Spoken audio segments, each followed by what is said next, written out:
Now, with more on these two major M&A deals that we've been talking about tonight and whether they will be given the green light by regulators, we are joined by Reuben Miller. He is the editor of Policy and Regulatory Report, and he is an expert in regulatory law. Reuben, thank you for joining us tonight. According to ComScore, Microsoft's market share in the U.S. smartphone market is only now 3%. Do you think Microsoft will be able to score any points in what is clearly a tough game of catch-up? Yeah, I think this sets them out for success, really.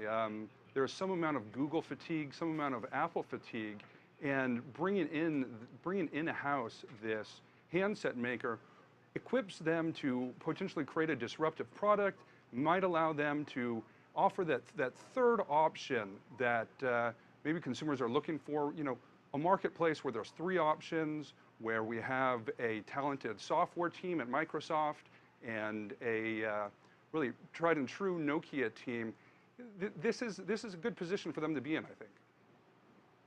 Now, but Reuben, you know, Microsoft has been trying for a very long time to get into the mobile space to very little success. What do you think is going to be different this time around? I mean, will it really make a big difference having the hardware and software under one company? Yes or no. I mean, it all comes down to the integration efforts of the executive teams over there. You know, this isn't something that Microsoft has done very successfully in the past, so it's going to be an important test for the new CEO coming in. It's going to be an important test for the industry to see if this kind of model works. Google did this with Motorola Mobility. You know, of course, they're in a different position, but you know, this is going to be a defining moment, I think, for the industry itself. Yeah, definitely a big gamble. Now, are there any regulatory red flags in this deal that you can point out? Well, in any vertical transaction like this, you immediately have to think about foreclosure, right? Is it possible for Microsoft overnight to cease licensing their operating system to other handset manufacturers, Samsung, LG, HTC, you know, with the incentive that they're going to create Nokia and really build it up? Now, that's a threat, and there was the same threat in Google Motorola Mobility.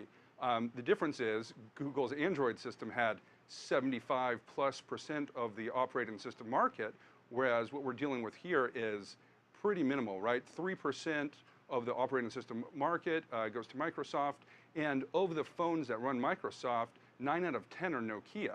So the tiny slice of handsets that run Microsoft operating system are not going to be as concerned as opposed to when Google went through this and they could possibly, you know, have been without Android.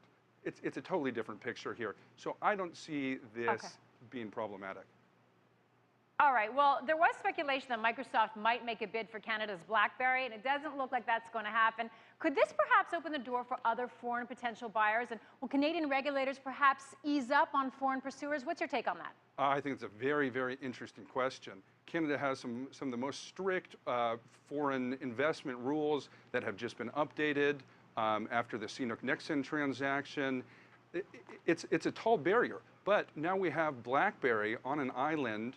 Their ongoing viability is questioned, and I think you know, it is a political process in Canada, and they have to be thinking what's best for Canada, what's best for this company, and if it is to ease those regulatory burdens, let players, you know, potentially Asian companies, say ZTE, say Huawei, make a run at this, work out some mitigation package, work out some serious undertakings, and so opportunities.